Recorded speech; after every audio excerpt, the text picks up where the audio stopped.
presenting a marketing campaign called Get Out of the Home, because it's going to have portions of out-of-home marketing contributing to it. Let me first begin with the market research. I first started video interviewing about 15 women at Target, CVS, Whole Foods, and Walmart. There are 8 of them that were willing to answer the questions of the grocery stores. And I also did a Qualtrics survey with 103 respondents, 70% of which were female. The good thing about the survey is it seemed, as I went over it after the results, that it really matched the market that would buy this XLEAR nasal spray. You can see 80% had positive to semi-positive reactions with nasal sprays. So that was a good sign that these were people that would already be in the market to buy nasal sprays. Also, the female proponent of the survey was 65% preferred natural remedies over pharmaceutical means. So it was good to see that these females in these surveys would actually be possible people that would actually buy the natural nasal spray. Finally, overall, 70% of the survey respondents said they would probably or very likely want to try out the XLEAR nasal spray compared to other decongestants. That was pretty awesome to see.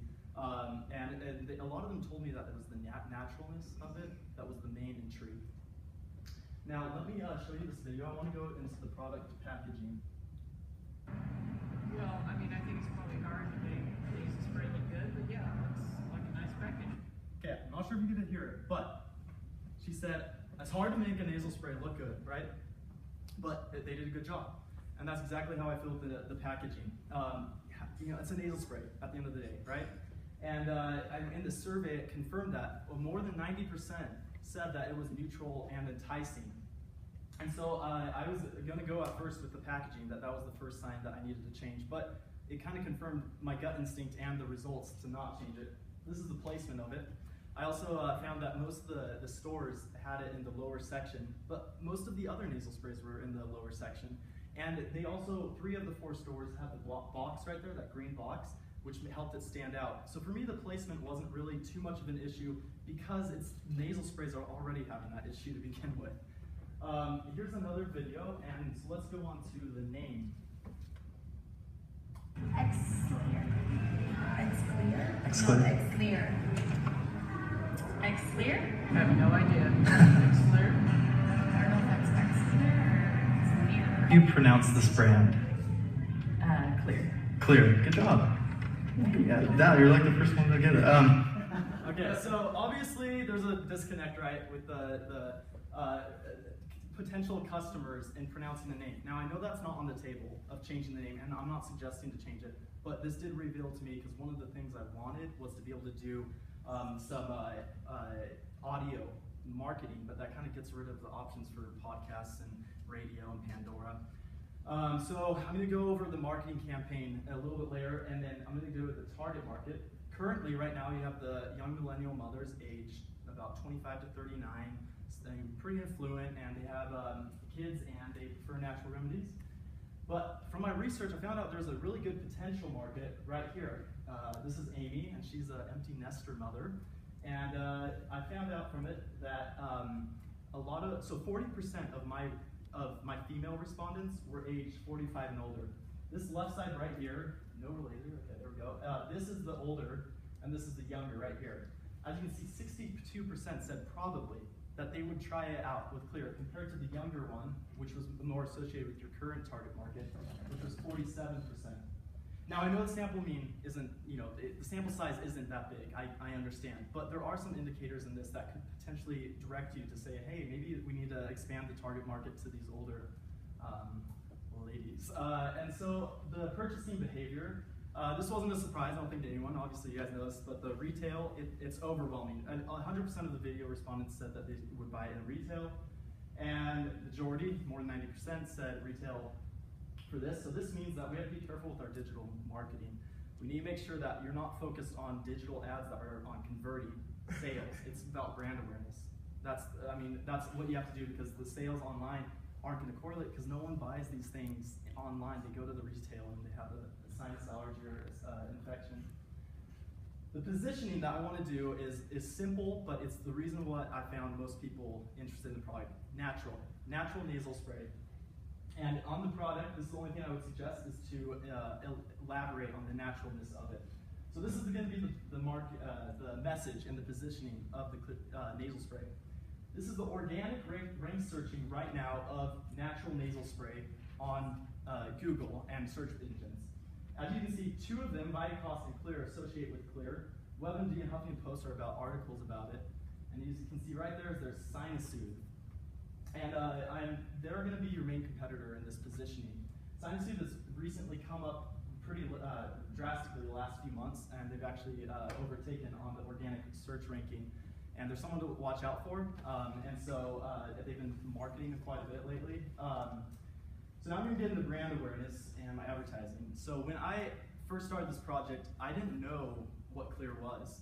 Yet, I found out I had driven past this building hundreds of times. That to me was discouraging because to me, if you're making this product, it should be well-known in Utah Valley. So this is a survey, 2% of people, they knew what it was, and yet most of them are from Utah, and I put the logo in it, they didn't know what it was. So what I'm suggesting doing is using your building as advertising. I want you to be able to separate yourself and distinguish yourself from Thrive Life, which is down the road, and they're green, by having this side, which faces like a billboard, make it into the XLEAR logo. Now I talked to Dan Rojas, the American Fork City Chief Officer over Building and Zoning, and he said, I sent him this picture, he said he could do this, and that it wouldn't be a problem at all. He also said, and I'll do that in a moment, and the cost would be $2,600, based on, I wasn't sure of the size of this, but I was using Google Earth to estimate, so give or take some, but, and then the total paint and labor for both these walls would be close to $4,000. And sign and permit, when I was talking to Dan Rojas again, he said the permit would be about $300. And the signage, based on an average sign for this part right here, because currently you don't have this logo, would be about $10,000. So that would be the cost for this one. But this kind of transitions into billboards. And I know you haven't done billboard marketing at all, but I think it's worth experimenting with because I think you're going to be able to reach markets that you've never reached before.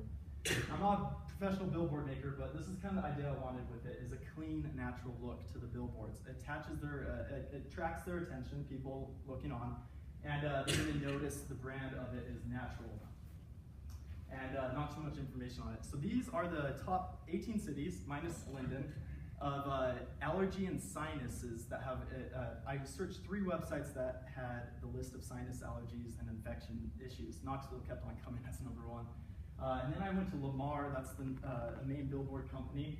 These are exact estimations for exact estimations of prices, and these are exact locations. These aren't like guesses at all, these are specific. And so it would cost for the year to do all these cities $900 million, or not $900 million, thank goodness, $900,000.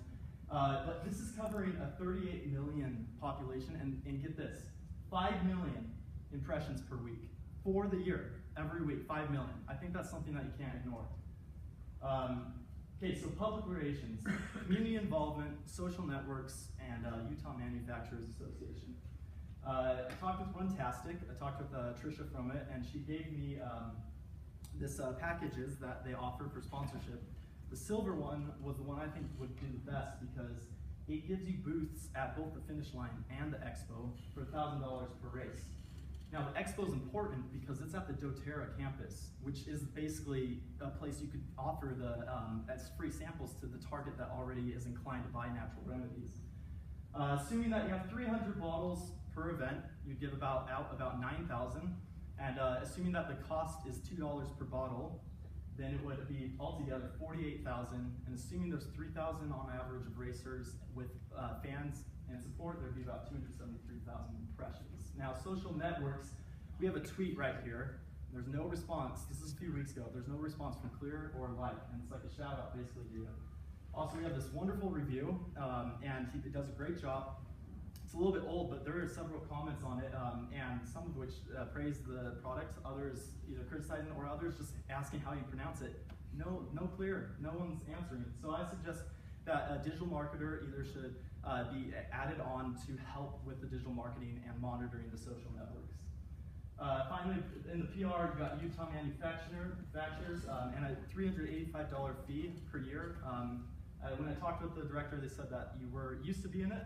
I'm not sure if there's any reason why you left, but I think it's worth going back in because they have a Utah banquet with really really high influencers of Utah where you can put 350 of your bottles into a bag. Sales and promotion, I want Aura Brush to follow the example of Aura Brush. They had a YouTube campaign where they added free samples basically at the end, and the customer paid for shipping. And I think I have some YouTube video ideas, but there's not enough time for that right now. But digital marketing, this is your current target marketing for the word natural. As you can see, natural nasal spray is right here, and you got 60 cents per month. I want to shoot that way up, and this is from SpyFu, so it might be wrong, but yeah. And so that's 60 months. I want to shoot it up and use these approaches and use a more natural, friendly effective in the Google ads instead of using xylitol, because you want to make sure that they know it's natural nasal spray, and a lot of people didn't know xylitol. This is the percentage of the breakdown of the budget. As you can see, billboards are the majority because that's going to be the most investment that you're doing, but I believe it's going to have the biggest ROI with that 5 million impressions per week. This is also the cost. I'm including free bottles in YouTube based on 500,000 view limit for YouTube with 30 cents per view, and assuming that 5 to 10% of the people take the offer to do the sample, that'd be about 25,000 free bottles, which would equal 50,000 because they cost $2 to make. And these, I'm going to compare these two digital campaigns, YouTube and AdWords, 30 cents per view with YouTube and 50 cents with AdWords. And the total cost of the budget is around 1.4 million. So well under the 2 million budget. And finally, to look to the future, I want you guys to look at beacon marketing and retail shops, and also new affiliate marketing that's coming out. It's called Brand Ambassador. And if you guys have any questions about these two things, I'd love to talk with you afterwards. And I really appreciate your time, and thank you so much for listening to my marketing campaign. Thanks.